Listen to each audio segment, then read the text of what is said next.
Hi, అందరికీ నమస్కారం.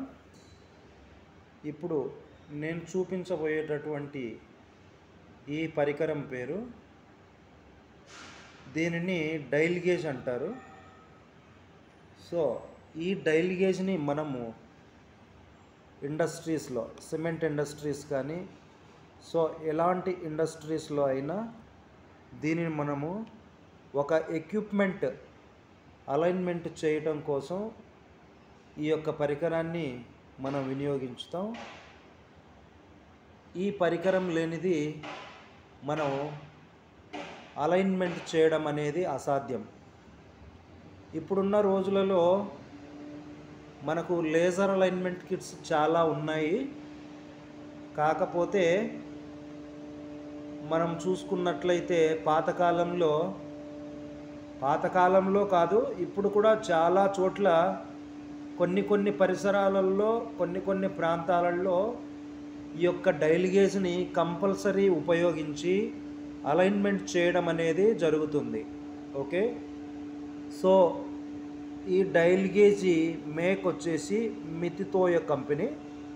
But ఇక్కడ నంబర్ ప్లేట్ అయితే లేదు, కానీ ఎక్విప్మెంట్ ఏమంటారు దాన్ని, దీని మేక్ అయితే లేదు, కానీ బట్ మేము వాడేది మితితోయో. సో ఇందులో మనం 10 mm వరకు మెజర్ చేయొచ్చు. దీంట్లో డివిజన్స్ ఉంటాయి.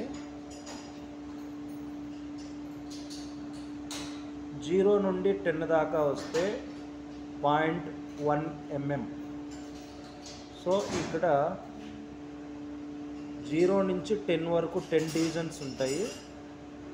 ఈ 10 డివిజన్స్ ఈ 0 దగ్గర నుండి పక్కన ఒకటి దగ్గరికి వస్తే అంటే 0.01 mm అన్నట్టు. అట్లాగే ఇక్కడికి వస్తే 0.05 mm. ఇట్లాగా చూసుకుంటా పోతే 1 రౌండ్ అంతా తిరిగితే 1 mm లెక్క. ఇట్లాగా 0 నుండి మళ్ళా 0 దగ్గరికి వస్తే 1 mm. సో ఇది 1 mm అన్నట్టు. ఈ 1 mm అనేది మనం ఇక్కడ చూసినట్లయితే చిన్న ముళ్ళు ఒకటి కనపడుతుంది. ఇది ఇప్పుడు 0లో ఉంది.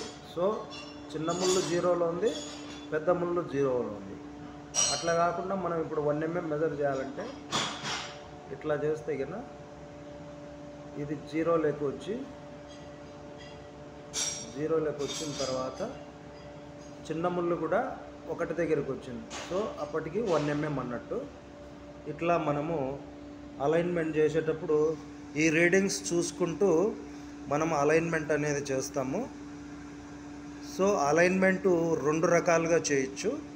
ఒకటి యాక్సియల్, ఒకటి 2 వచ్చేసి రేడియల్. సో రేడియల్లో చేసేటప్పుడు ఎంతైతే మనకు ప్లస్ వచ్చినా మైనస్ వచ్చినా ఎక్విప్మెంట్లో పూర్తిగా ఆ మోటార్ యొక్క లెగ్గుల కింద మనము సగభాగాన్ని తీసేస్తాం.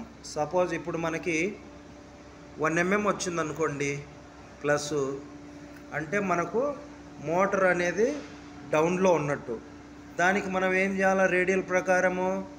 సో 1 mmలో సగం ఎంత? 0.5 సిమ్ని మనం మోటార్ కింద అన్ని లెగ్గుల కింద యాడ్ చేస్తే అప్పుడు ఈ 1 mm అనేది మనకు 0 అయిపోతుంది. ఓకే, ఈ విధంగా మనం రేడియల్ అలైన్మెంట్ అయితే చేస్తాము. అదే యాక్సియల్ అలైన్మెంట్ అయితే దీనికి ఒక ఫార్ములా ఉంటుంది. ఆ ఫార్ములా ప్రకారమే దీన్ని మనము అలైన్మెంట్ యాక్సియల్గా చేస్తాము. సో ఈ యాక్సియల్ ఫార్ములా ఏంటనేది నెక్స్ట్ వీడియోలో చూస్తాము. ఈ విధంగా మనం అలైన్మెంట్ చేసేటప్పుడు ఈ యొక్క పరికరాన్ని మనం కంపల్సరీ ఉపయోగిస్తాము.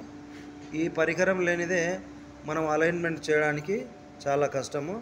సో ప్రతి ఇండస్ట్రీలలో మిల్రైట్ ఫిట్టర్స్ దగ్గర ఖచ్చితంగా ఈ యొక్క పరికరం అయితే ఉంటుంది. ఇది లేనిది మనం అలైన్మెంట్ చేయడం చాలా కష్టం. సో ప్రతి ఒక్కరూ అలైన్మెంట్ చేసేటప్పుడు ఈ యొక్క పరికరాన్ని కంపల్సరీగా వినియోగిస్తారు. సో దీంట్లో 10 mm వరకు మనము ప్లస్ ఆర్ మైనస్ చేయొచ్చు.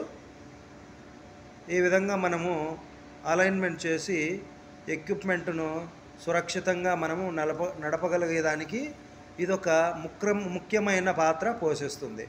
ఓకే, నెక్స్ట్ యాక్సిల్ ఎట్లా చేయాలి, దాని ఫార్ములా ఏంటనేది నెక్స్ట్ వీడియోలో చెప్తాం. Thank you.